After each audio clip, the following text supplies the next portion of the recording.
Welcome to Film2Field Case Studies, where we sit down with players, coaches, and football professionals to break down the lessons, habits, and study processes that drive success on and off the field.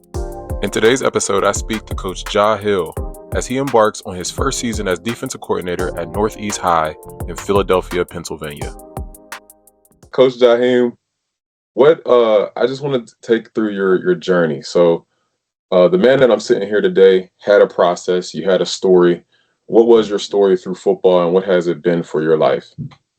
So, not a lot of playing. Football, I started at I would say a young age where I started playing when I was 10 years old over at Longcrest Lions. But over time, when I started like playing and everything like that, I was a kid who didn't like hitting as much. So kind of, didn't really like it as much. So kind of really just stopped playing and came back when I was like 14. Came back to Longcrest Lions, and I had a coach. His name was Coach Ron. He taught me a lot of stuff. I was a running back, receiver at the time. Probably one of the fastest kids on the team. But then again, the commitment of it, I was really like a real track runner type of guy. Okay. So football really wasn't my type of thing. So I kind of came back at least playing like when I was in like 10th grade. Coming in like when I was at Fells High School, I was playing quarterback for 2 years, or a season. And I realized that like time of when I was at Fells transferring over to Cheltenham in 2022, playing wasn't really my thing. But I realized I knew the game, and I knew that my knowledge was kind of like, all right, I know more scheme than anything. So why not just get into coaching? For sure. And I was 16 years old at the time, where like coaching started to really be a thing for me. So in 2023, I joined a program called Timoteo Sports. It's a nonprofit organization where they do flag leagues and everything over in North Philadelphia, where they get kids of a bunch of ages, 4 all the way up to 18. So they started this like summer program where this summer camp where we get to have our own team and compete and do everything like that. And I really got introduced to what it's kind of like to start like coaching and teaching kids. It's a hassle. So, but I understood that I really liked it and I really wanted to build the next generation. So, in the same year, I had got the opportunity to meet again with my old Little League coach, Coach Ron. And he gave me the opportunity to coach the defense at 215 Falcons, which is called 215 Extreme at the time. Okay. Our first year into it, we won the championship. Coached another season with him, won the championship. Then I went off to college at Kutztown University, which now I'm at St. Joe's University. So at that time, like coaching was a little like slowed down at the time. I took a break from Little League, but I had got the opportunity to be a linebackers coach in 2024 at Abington High School. Okay. But something happened with the staff. Things went on. So then I got hired back from the new head coach that got hired, Bruce Fleming. That's where Coach Fleming came in because all the kids was like, oh man, we want Coach John, we love Coach John, stuff like that. So he gave me the call and he brought me on as a DB coach. I learned a lot from him. I learned a lot from the staff that was over there. And I took a lot of it with me. So I did 2 seasons with Abington, and I got the call from Nick Lincoln, which is the head coach from Northeast, to be a defensive coordinator over there. So which I am currently at now. And it's a great process right now with the kids that I have. Definitely going to be a great year. In which now, within everything that I'm doing now, I decided to start my own nonprofit, which is called Philadelphia Ghost, The which Ghost, which is a 7-on-7 program where we take kids to different cities to compete in tournaments, which is too touchy. So you see, that's the thing now. They probably gonna make you see it's the Pro Bowl and all that now. Where it's like, never know. So just wanted to hop trying to see what get something where it connects to the kids and see what they like. I appreciate that journey. I'm going to touch on a little bit about Ghost and how you have built that over the last year or whatever, however long you've been doing it. But I want to go back to your new position as a defensive coordinator. What have been some of those initial focus points that you've been honing in on or trying to communicate to your staff and your team as you embark on this new journey together? Chemistry. It was a big hassle for me seeing other coaches as I was growing up. And I'm only 21 now, so as like the recent times of seeing coaches and even watching little league coaches of they'll snap on a kid, talk to a kid the way they want to, and my man, you don't even know what this kid got going on at home. You don't know what's going on with him. You don't Yeah. really know a kid like that. Like I just never liked it. So the biggest and the first rule that I always say to my staff, my assistant coaches, is know your kid, learn your kid, have some certain meetings with him, understand him before you want to come and correct him through anything. So yeah, the first rule and the biggest thing is chemistry through these kids. That's Yes. beautiful, man. Northeast High School, you all are you guys are playing 6A ball out there. Yes. In District 12, I believe it is, but I just saw that you all got your new weight room, man, Yeah. and everything. The bloodline is starting and stuff. It's been Yeah. amazing. I remember in high school, our junior year, our new weight room was donated by one of the former players, man, and it completely changed our off season. It completely changed the mindset around the team because a lot of the culture and a lot of that hard work is built in the weight room. What type of community support and love and uh, acceptance have you experienced at Northeast as you move into your new seat? Um, the love from the staff and the players, most likely. First of all, big thanks to Fusion, Closet Works, and everybody who helped out towards that weight room, man. It's a big thank you and a big love towards it. But coming into it, it's like I think now in this time in this generation, like the older coaches is starting to like lose is not the word that I want to use, but Mhm. the kids are starting to connect to more of the younger generation. But you don't find a lot of young coaches who really teach and go into it with a mission and a goal to really change this young person's mind or vision on life or teach them something outside of football. You don't really get a lot of young coaches to do that. So me coming in the Northeast and them seeing it, it's just been the love and the respect that they're showing me. It's not a kid coming back like, nah, bro, you ain't that older than me. So you don't know what you're doing. It ain't that. It's a yes, coach, yes, sir, whatever it is, because it's just how you present to it and how welcoming they are, man. They love me, man. Yeah, It's yeah, a good yeah, welcoming thing. They let me do what I gotta do as a defensive coordinator. There's no, you know, you a young bull, you don't know what you're doing. It ain't all that. It's my man, run your program, do what you gotta do, and then we'll have our conversations if it's anything wrong. We never like to show no type of yeah. disagreement by the kids. I'll tell you what one of my OGs told me, like, because whenever I started coaching, I was 23, I believe, man, and I had that big brother type of relationship with the kids because I was so close in age. Like I used to, after a couple of years of coaching, I used to go down to the South Side in Pittsburgh or go out, and I would see some of my kids that had graduated, and I'm like, man, this is getting y'all are too y'all are getting too Yeah, old, or I'm getting too old, whatever yeah, the case may be. But that big brother thing, cherish it because when you get a little bit older, and I'm starting to crest into that like fought like dad figure range, but that big brother range is such a special connection that you can have with your kids. So even if you got somebody that may be hating on the side, like man, you don't let these kids treat you like a big brother. That relationship is something that's special, and if you know how to set boundaries and standards and right. navigate it, it can be something that, man, the kids that I started with, they are some of my closest players, and we were able to win a championship together as well. But Mm, those beginning years of them riding in the car with me to and from practice, hanging out with me and talking about their going ons of their classroom. Those are amazing moments that, never lose that as well. So I want to go to Coach. You had a lot of early success you told us about. You know what I mean? You had two championships when you started coaching and playing. And I was in somewhat similar seats. Like whenever I started coaching, the trajectory was like here, here, here. It was up. We didn't have a lot of losing seasons, and like my third or fourth year coaching, we were able to get a championship. We were runners up in the state. We were able to get a district championship. mm, But then whenever I switched to that offensive coordinator role, I had a lot of challenges that I faced because I didn't know about what I didn't know as a position coach. You know what I mean? So how have you kind of tried to prepare yourself for some of those adversities and challenges that you'll face in this first year of taking over as a defensive coordinator? So one thing I learned from my dad is you are who you hang around. Mm, So even though I am a young coach and I hounded myself to think that I know a lot of things.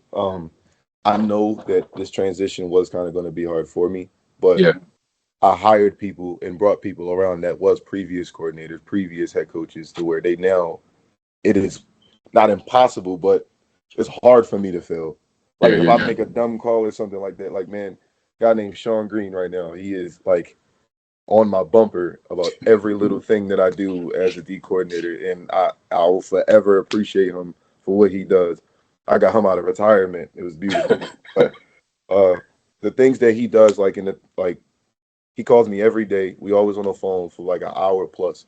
Just I'm talking to him about my ideas. I'm talking to him about what's going on. Like he really took me under his wing to really show me what it's like to be a coordinator, to do the things that, and to prevent me from showing my age really.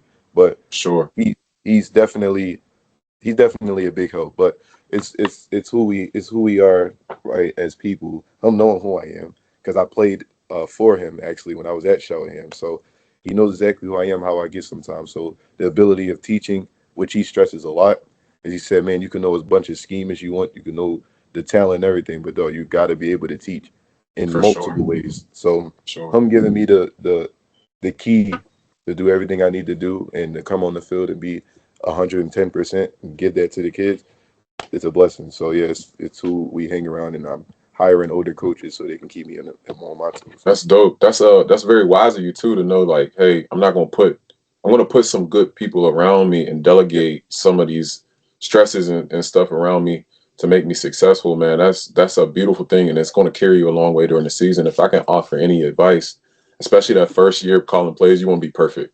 I want to pitch shutouts, or on my side, I wanted to score 45 points a game. Like, yeah, and then you get out there and it's like, bro, we're running cover two and you are in a deep third. What are you doing? yeah, bro.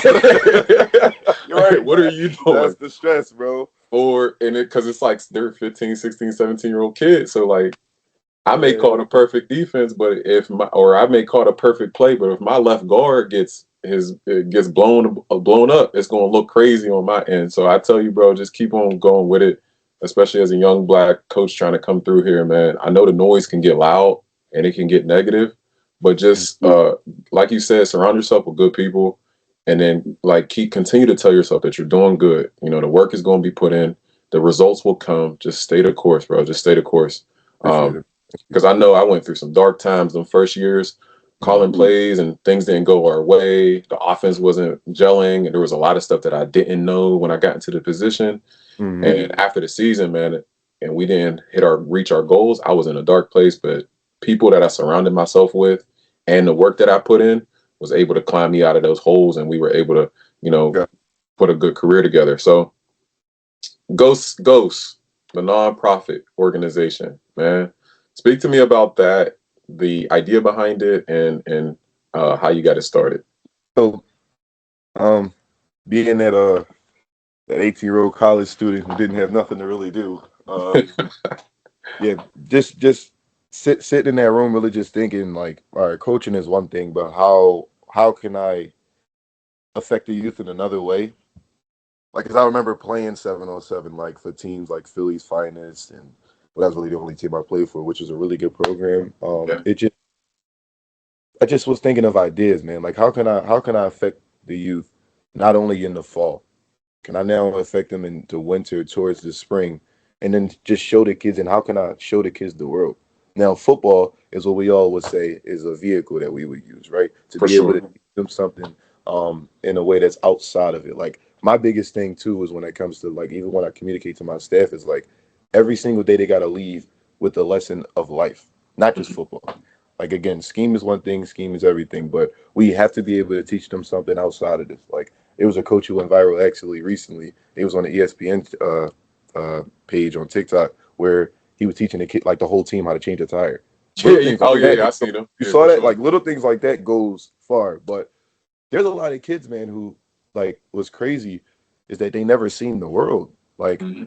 they never really seen how it is outside of Philadelphia. It's all that they see. Like just the I hate to use the word, but like the ghetto, just stuff that we see in the everyday in the everyday life. But I'm like, man, what if I just use football in a way to help them go and see the world, but at the same time do exactly what they say that they love.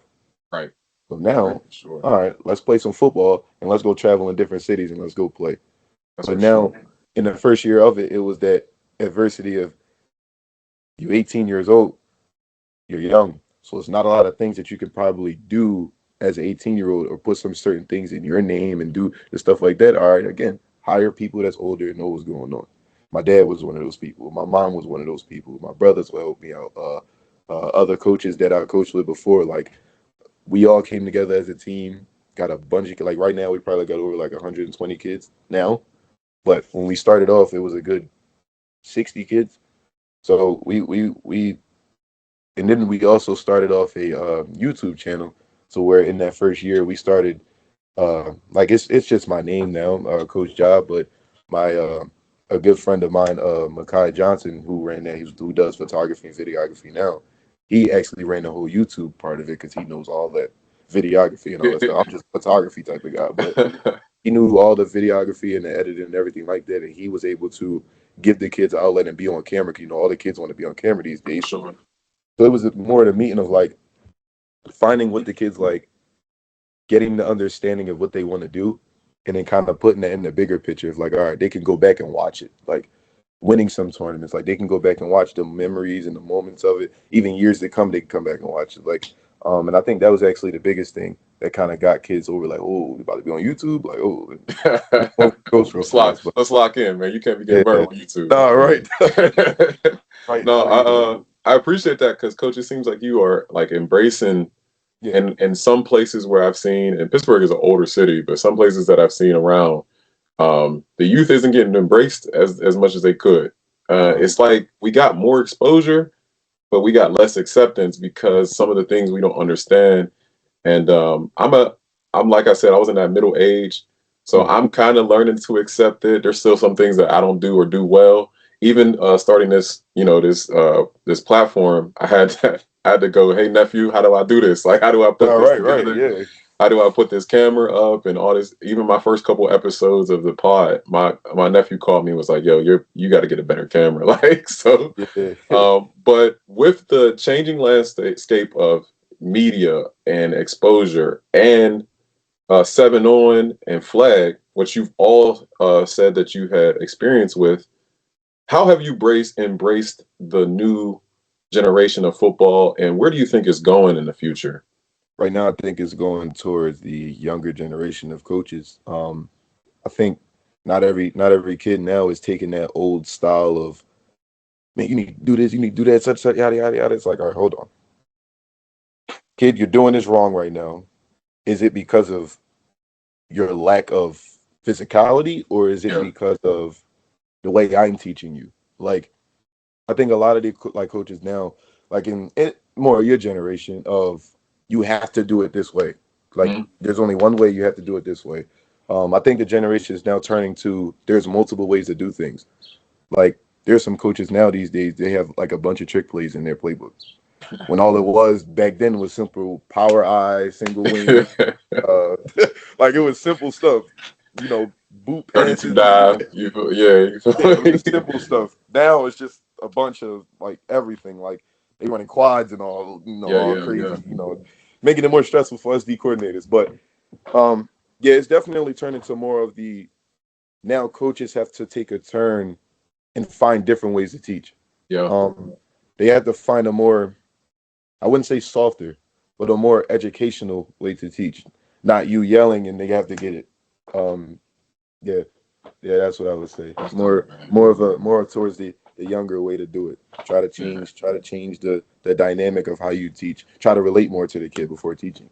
That's beautiful. One of the things that my quarterbacks and even some of the younger guys, they would say, Coach, why you got so many of these pretty diagrams? And because I would have all my stuff laid out on PowerPoint and Huddle, and I would have clips and stuff ready for them. And they were like, man, no other coach does this for this. And I was like, well, first of all, if I was a player sitting in a seat and when I was a player sitting in your seat, it would make me so mad when I didn't understand something or a coach told me to do something the same way 10 times. And I'm like, bro, what you're saying is still not clicking. I know you're saying it louder, coach, but I'm not getting it. And then, eventually over time of experience, you kind of like you connect to what they're saying. But there's so many times in my career when I was getting frustrated and I never wanted to be that coach to where I'm going to say something 50 million times and you still don't understand it. So No, I really appreciate your wisdom and the way you're going about your business becoming a new as you rise the ranks of coaching the coaching world. So I'm gonna go back to that teaching. So I'm a third grade teacher, and we talk about hitting the same topic different ways. Whether you like music, whether you need to be a visual learner, kinesthetic, if you need to do auditory, or you need to be a writing, you have to write something down. Which ways have you found have been some of the most efficient ways of teaching your concepts and schemes, and how do you communicate that? So since I got hired, I tried to slowly implement my playbook through installs. So I didn't just throw the whole playbook there and it's just plays there that you just see like 200 plays on there. Facts. I just feel like that's too much because you give a kid a whole book, you're not gonna read the whole book. So what I did was I would go from, obviously you got to teach your base. So every single week I would just focus on about good three things: Hmm. a good stunt, a good blitz, and good coverage. Simple as that. So where everything would kind of be tagged together. So the way I would do it is, first I had to figure out what type of learners did I have, because you got a lot of kids with those, whatever their GPAs is, that's fine. That's how school is. That's what it is. Some of these kids go homeschooled and they be cheating. So I ain't be looking at the GPAs and I'd be like, all right, I got some good learners. But what I did was I had to really learn if I had some visual learners or it's physical where they need to act on it. They need to do it to be able Yeah. to understand it. So I just do both. So in the first 2 days, it would just be more of like, well, every day we do it, but it's just a different way of how I do it. I do something what we call our install, right? Where my install is kind of different to where we would teach it, but we'll be outside the whole entire time. So Okay. we'll get into a little bit of an indie period, and then I'll have them stand out there, literally just standing in their position, and then I'll explain it. I'll explain it like 3 times. And then Hmm. once I explain it 3 times, I'll go to each and every single player. It's like, yo, in for example, base red, what's your drop? All right, what's your aiming points? All right, what's just such and such, boom, boom. What's your And he key? gotta say it back to me, yeah. Mhm. So then I go to every single position. Once they understand it, then we'll run it. Then when it comes about Wednesday or Thursday, then we'll look at it on like Huddle. We'll look at it on anything else. Obviously it's already on Huddle before then, but we'll look at it in a play. We'll Okay. look at it. We'll look at a college team. We'll look at something else like that, or we'll look at them in a practice and be like, all right, this is how y'all ran it, but this is how I need y'all to run it. Yeah. Like the way that it's broken down is the way that it's taught. Like how I really teach, and when it comes down to it, I like to break down the field. I like to give them like a full scape of what's going on. Like for example, if I say, yo, we're in cover three, you got to know how far your deep third is. It's not Hmm. just the numbers. It's not just nothing. No, my man, you got hash the sideline as a corner. Your safety, you got hash to hash. You got middle to field. Your corner, you got hash to like. They have to know that. Because if you as offensive coordinator run a post my way and he passes off the post so quick, he gonna find that window right in between the numbers and the hash. It's like Sure. they never understand it and they never get it sometimes. So slowly implementing it every single week in repetition. Because sometimes you're gonna get them practices where they're like, oh my God, this again. But then later on, they're gonna be running it perfectly, For like on the sure. money. So yeah, it's just slowly teaching it, slowly implementing it, and every single week I got something new for them. But if they don't get it by the second week, I use Google Classroom as well, besides Huddle. So I'll give them a quiz or something, or give them like a project or something to do, so they can visually see it as well and like Okay. get like a class assignment. Well, I'm no teacher, but I try my best. Yeah, no, no, you're hitting on a lot of points. And then what you've done that I haven't heard is you kind of reverse engineer your install. Hmm. Most coaches go from a play diagram to the film, then they walk through it. You've Yeah. kind of said, okay, we're gonna walk through it so you can feel it, and then we're going to go back to the classroom. Here's what here's what it looks like. Here's what it Hmm. sounds like, and then here's a visual of it of what it looks like on the film. Which is, I mean, I've never thought of it that way, but you definitely got my mind open because a kid needs to feel Hmm. what 15 yards feel like. Like Yeah. if I'm in a hook curl, I need to feel what 15 yards feels like on my body, and when Hmm. I'm in the space. Or if you're running cover two, I need to like as a safety, I need to be able to feel the deep half of the field. Like that's nothing. That's something that you can't get, on Exactly. pencil paper and in a film. Or Yeah. if I'm the corner in the flat on cover two, I got to get to my drop and it's not 5 yards. I know it feel like 5 yards or 10 yards from the quarterback, but I Exactly. still need to back up a little bit to get underneath the smash. But Yeah, because those are us great coaches, concepts. we make a lot of times where we make mistakes on how we draw it up. So like from what I've seen in them and the things that I've learned, we will go and draw the flats up only 5 yards. So when we see that, when they see that visually at first, we cannot be mad at them as coaches because they're gonna run what they just seen on screen. For sure. I would rather them feel it first. So then when they get in there, like, oh, all right, okay. But really, in reality, Yeah. I'm 15, such and such, yada yada. Like it's a good thing for sure. This is where the flats start, but your responsibility is to Exactly. sink. So you got to sink to about 15 yards. Not 15 Yeah. yards from the quarterback, the line of Mhm. scrimmage. Because the quarterback can look 15 yards away, but you only 5 yards off the ball. Those Exactly. are you hit on a couple points, that spatial recognition and awareness, feeling those drops in coverage and understanding the full field of responsibility, and sometimes like how a defense will attack you, or Mhm. if you're in cover three, what are those weak spots and in those weak zones?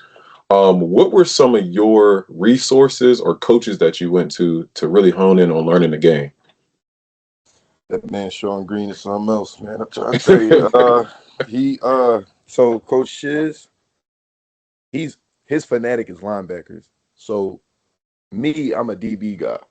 Okay, So I'm more of like I got coverages down on the neck. But when it came down to learning coverages and really learning it, there's a guy, Tim Scott. Right now he's coaching at Abington. Right now he's one co D coordinator over there. So he really broke down a lot of things for me to where I really understood it. He known me since I was what 17, 16. So really just learning the stuff, learning the different things and learning it. He's real like he's a real like straightforward type of guy. So you do something stupid, like no, you doing some dumb stuff. No, that's not how you do it. That's not how you run it. Like he's more like, he's real stern on how he teaches. But his lessons, him and Sean Green, them two, back to back, just calls every single day, just learning it, harping on it, getting on the whiteboard, really just teaching it. And one thing about it, I was never scared to like make that mistake of when like, all right, bro, but if he got such and such, what if he run this? What would you do?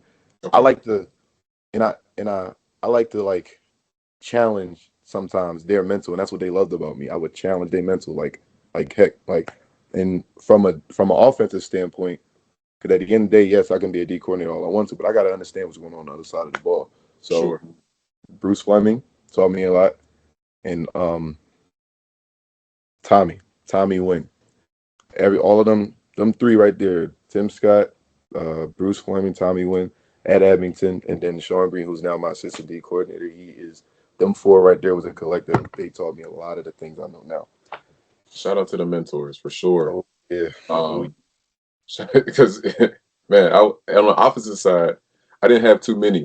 I'm gonna be yeah. honest. Like a lot of the coaches, especially black head coach or black coaches, are on the defensive side of the ball. I don't know how it happens, but a lot of us are on the defensive side of the ball, and there's not a lot of us calling offense. So I had to look and search for some mentors. So the fact that you got that village behind you, like you said, you can't help but succeed in this situation. So for sure.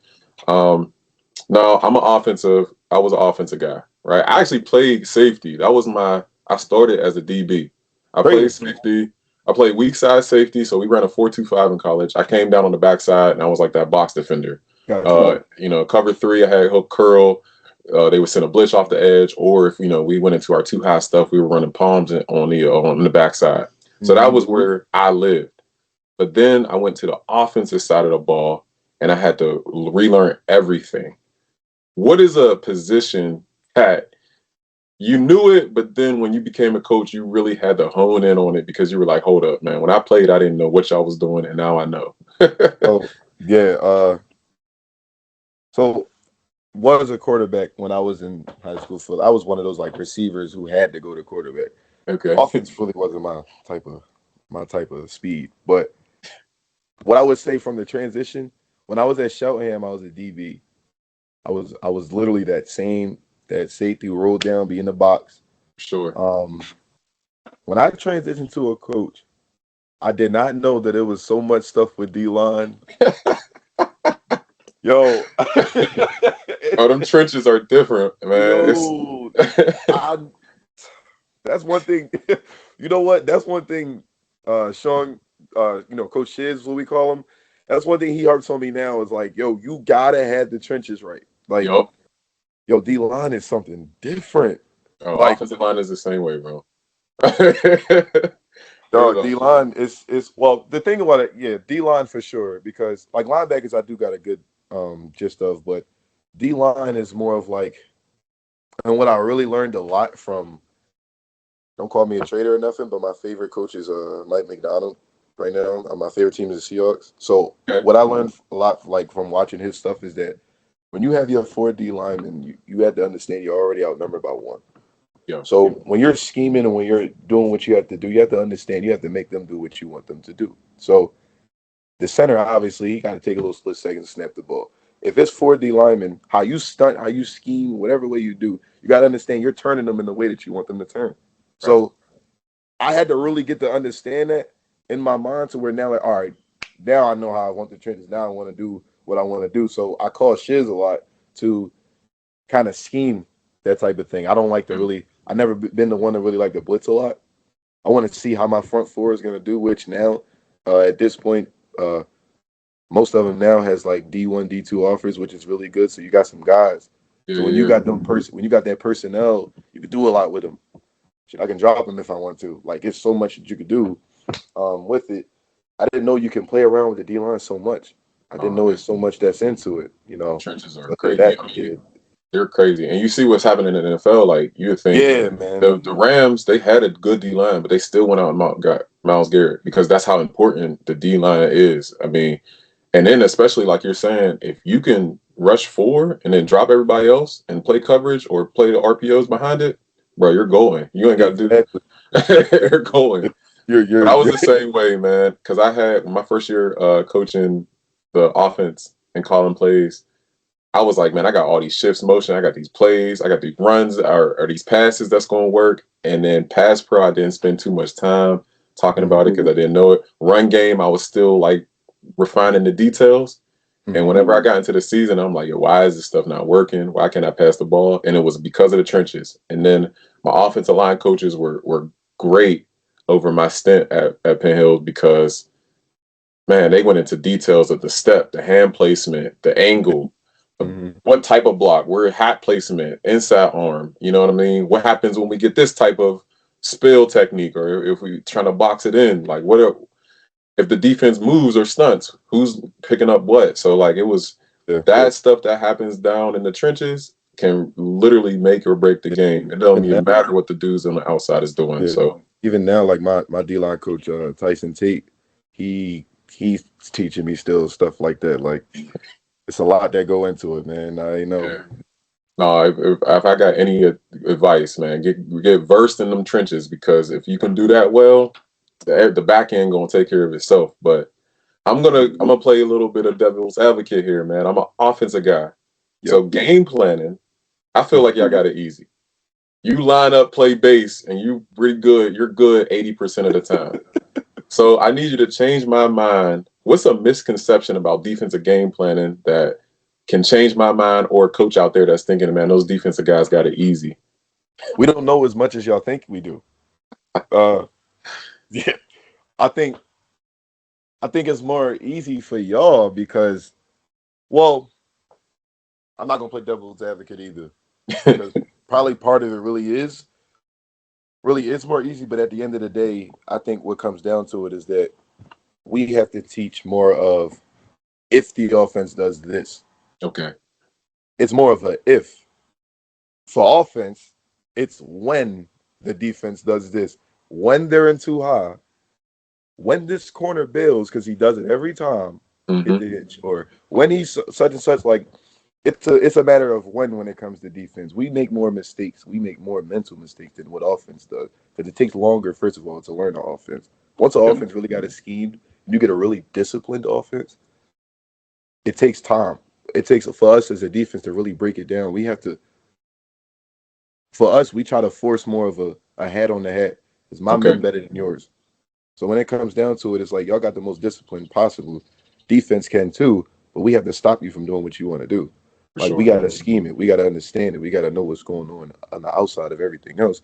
So when it comes down to scheming and everything possible, offense, you could show us the same exact formation that y'all were just in, but instead of running QB lead, you can run counter.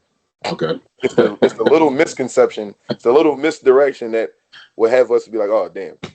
But Yeah. I think it's a more versatile of things of what offense can do in the same exact look that can really mess with the mind of a defensive player rather than a defense showing too high every time. Yeah. But you get a good three things that we're gonna do out of the too high. Like it's more of a selection on offense. It's actually terrifying. Yeah. I went on the defensive side. Like I said, I started as a safety, Yeah, so I feel those sentiments as an offensive guy now. yeah. I was just saying that as a scenario. I got much respect for y'all boys on defense No, for because sure. trying to stop some of these shifts and motions and formations that y'all get week to week, man. I saw y'all boys play against I think it was North Point or something to that effect. It was the last game of the season at Abington, and them boys came out about Oh, four or North five. Penn. North Penn. They came out about 4 or 5 different formations, and none of them were base. It was like they didn't do like the spread 2x2 that you see in 7 on. They were doing like double wing. They were in 11 and 12 personnel. They had split backs. I'm like, okay, I would hate And to be a at that defensive point, that was coordinator. when I was calling it with that's when I was the coordinator with Tim Scott. Man, we looking at that film like okay. So we was looking at it, we understood it because coaches understand it every day. Yeah. We know it, we'll see it, but it's like In the back of your mind, you know your kids is about to be, oh, bro, he's about to be confused when he see that like set. yeah, because of the experience that they had. Like Yeah, that was one of the games where you would want them veterans, them guys who've been playing, know how to match the energy. It just was like, well, we see what's going on. We know what's for happening. sure. Yeah. All right, Coach J, I got 2 more questions for you, man. It's been great talking to you so far and learning about your path, your passion, and as well as some of your wisdom that you have for the game. I'm not even going to call you a young coach anymore, just as a coach for sure, because if I had some of the people around me, some of the mindset that you had, I think um, man, it would have been. And my career is, I love my career, but it would have, I think it would have catapulted even further. In the Mm-hmm. Film2Field matrix and how I grade players, I do it in 5 categories: play IQ, Mm-hmm. technique, Mm-hmm. physicality, athleticism, and an effort. Mm-hmm. I want I'm gonna go like rapid fire. Pick a position. You know, if you want to do the DBs, you can. But I want to go through each of those categories, and if you can define them for me. All right. So how about if let's go DBs? How would you define play IQ? Play to play. We're on Understanding to in a sense. mm-hmm. How fast can you think? When a situation happens in front of you, how fast can you be able to switch what your original plan was?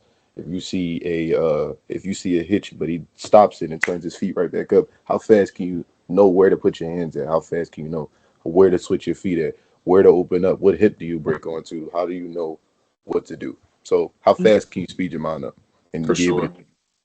sure. That's what's up. My nephew was the same way. He's playing safety. He's in Virginia, man. And I went through the coverages and the strength and weaknesses of the coverages with him. And he was like, man, because they run like a cover 4 system, and then sometimes we'll run down to cover 3. He was like, man, I never knew that was a weakness. I was like, yeah, this is how people try to attack you. So you have to understand the whole. Yeah, right, So right.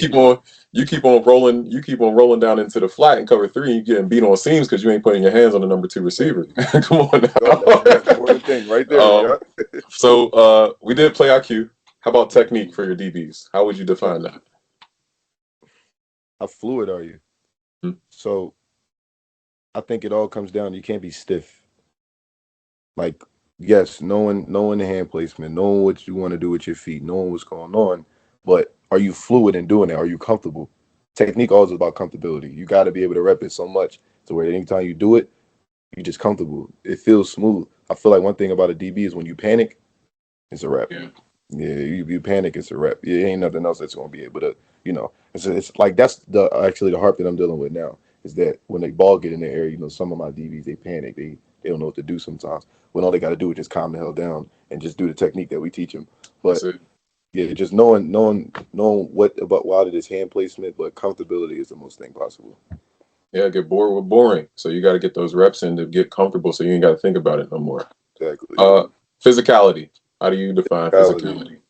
Whew, Jesus, Lord have mercy.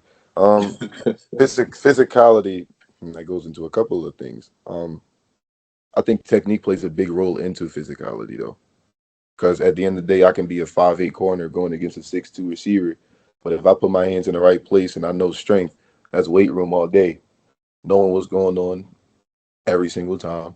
Um, Hand placement, just strength in general. But Sure. you know what? Mental. Mental. Physicality goes a lot into mental. That's exactly what I would say. Actually, So, you got yeah. you got to be willing to know. All right, I'm gonna put him on his bottom. I was about to say something else, but I'm gonna put him on his bottom. Know what's going on, right? But yeah, physicality. Physicality is in the mental space, man. I mean, you're not the only coach that I've heard. It's just like the willingness to or the want to. One Yes. of my best players ever, he was physical because he thought he was physical. And Yeah. everybody knew that he was physical Yeah. because that's the way he went out and approached the field Yes. for sure. So, and then if you walk two, you only need to punch a receiver in the mouth a couple times before them pretty boys start to. Trust me, man. That's the one thing I I say to know. my DBs, dog. Receivers do not like getting their hands put on them, Now dog. they looking at me on the sideline like, Coach, he holding. No, he ain't. Oh, he not. No, he not. No, he ain't. He's being a Um, punk. how about athleticism? How do you define athleticism? Overrated. Uh, I think so. Athleticism plays a lot into the game. Athleticism helps a coach a lot, but I think a lot of only reason why I say overrated is because you have to have the mental. A kid can have the physical all day. You got to have the mental to be able to run the schemes that we teach you, do the system that we're teaching you. As a matter of fact, teach the same system that we're teaching you to the younger generation as well. So athleticism, um, dog mentality, uh, mental toughness, and consistency. That's a great perspective as well because you can be as fast, strong, and being able to jump as much as you want to, but if you're not in the right spot because you don't understand our scheme, it's all for nothing. Exactly. And if you try to use your athleticism to make a play and be out of position, you can mess up another player. You know what I mean? So if you have a defensive end who's a freak athlete, but he crashes down in the B gap and the running backs around the edge, then yeah, you're strong and big and fast, but they just Exactly. busted off a 20-yard game. So Exactly. that's an amazing take on it, you know? So athleticism, yeah, it helps.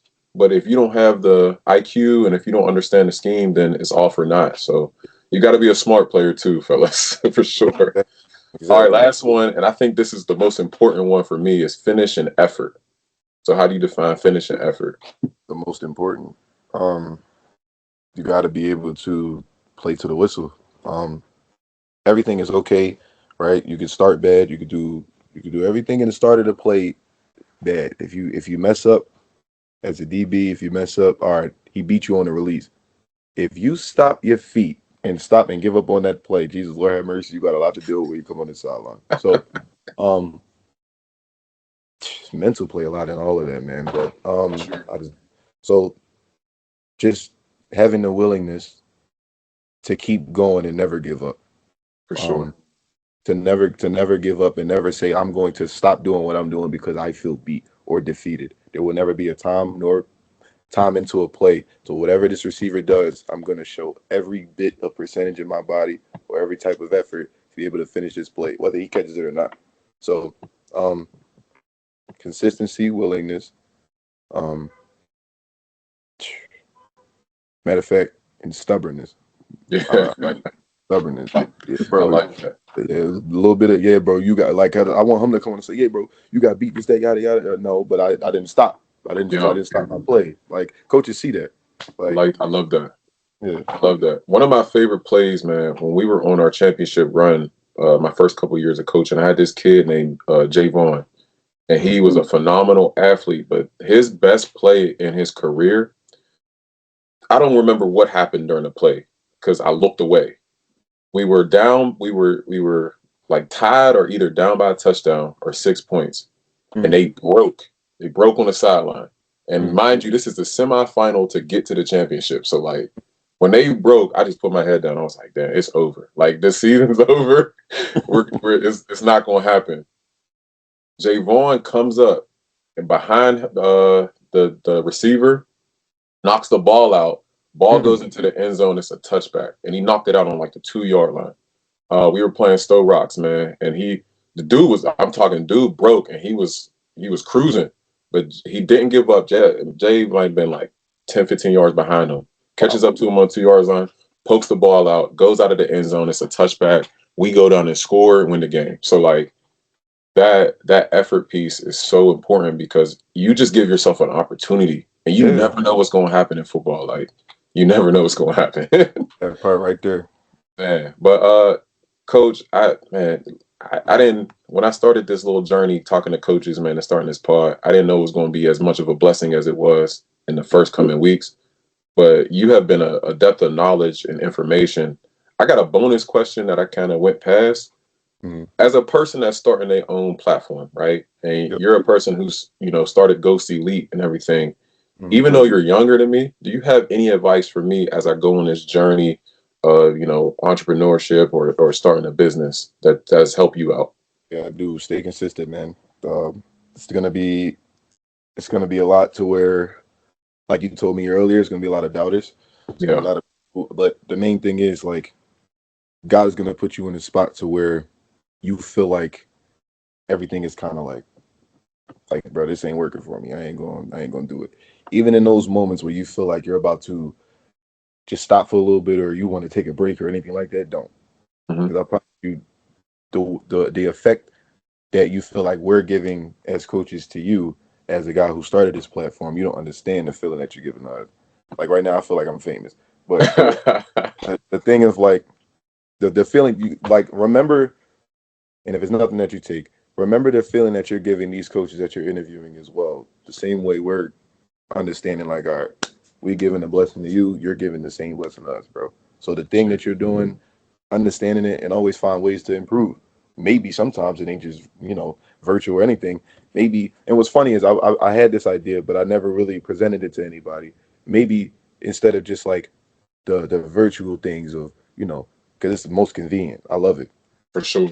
Had some coaches at halftime during the games. Hey, coach, how you feel about such and such, boom, boom, yada, yada. Or asking that question of, coach, in the first half, this happened, such and such. Do you feel like the teaching that you've been given has been affecting, or do you feel like, such you got to go a different way, a route or whatever? Them questions sometimes during a game or whatever might change a coach's perspective, like, and go in the halftime room and be a whole different type of man. Like, instead of the anger and the, I'm saying, like, whoa, maybe I got to go a different route. So yeah, like the most thing I would say, man, is just you giving us a blessing the same way we giving you one, bro, and just keep going, stay consistent. I appreciate that for sure. Because, I mean, you look, when you try to do something like this, you're nervous. You feel me? Yeah. Like, is people gonna like it, or am I going to get responses, man? Right. I mean, you all, like, from the Abington staff, like with Coach Flem and everything, it was maybe a day or two that y'all hit me back. But before I got Coach Flem, man, I emailed like 20 people, all ghosted me. All, you know what I mean? Like, and it's just like, am I doing the right thing? Am I about to start this? And then it just started rolling and rolling and rolling. And then once people see the content and everything, they're starting to like it. So now I appreciate those kind words for sure, because no problem, brother. You just start something new and you don't know if you're going to be good at it, or you don't know if you're going to like it. So it's nice to hear those things as well. And I want to keep on doing this for people because I'm a lifelong learner and I never feel like I'm done. So even though I'm not going to be on a sideline this year, I can still learn the game. I still watch film. I've gained 4 or 5 teams to root for this year in between Abington, and now I got Northeast and whoever else I talked to during the course of this study. And I got some coaches that I can root for and learn from as well if I ever got a question in the future. Or if I go to the defensive side of the ball, I'm like, hey, Coach Ja, hey, how you doing your base structure, man? Because I think I'm going to the defensive side of the ball. So how do you install everything? But all right, last question, Coach, and I'll leave you with this. It's a closing tradition on Film2Field. Like I said, I'm an avid reader, learner. You can see behind me and my wife, man, we read extensively. Like, that's what we do. But behind me, man, I don't. What is a book, man, that what is a book in your career your playing career or in your life that you've read that has been some type of influence on you? There's actually is a book.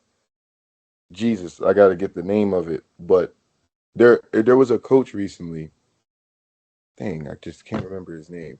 But he actually made a book, and it's been going viral, of him dropping like his schemes and how he runs certain things. And Okay. forgot the name. When I get the name, I promise I'm gonna send it. But All right. he's it's like it's different schemes, different looks of things. It's like I swear it's like Huddle in the book. Okay. So where you can take some schemes from the book and everything, but then sometimes there's some life lessons in it as well. There's also, matter of fact, if I'm really talking about a book right now, actually, and I don't really usually get crazy religious, but the Bible. The Bible, I ain't gonna Yeah. lie. Sometimes I read it, sometimes I don't, but I feel like when I don't, things be going crazy. So sometimes instead of praying, I'll go and read the Bible. Mm-hmm. Yeah, it's the Bible plays a big role in my life and what I do. I didn't complete it, but I just started really like reading it, because I like don't think a lot of nobody people say completed like, that thing, man. yeah, a lot of people say like, like I'm really religious, I love God, this, that, yada yada, but they don't really try to connect with him. So Mhm. recently, as these like challenges and these things has been coming into my life, I've been kind of reading it, trying to get into it, trying to build a close relationship to God. I've been praying more.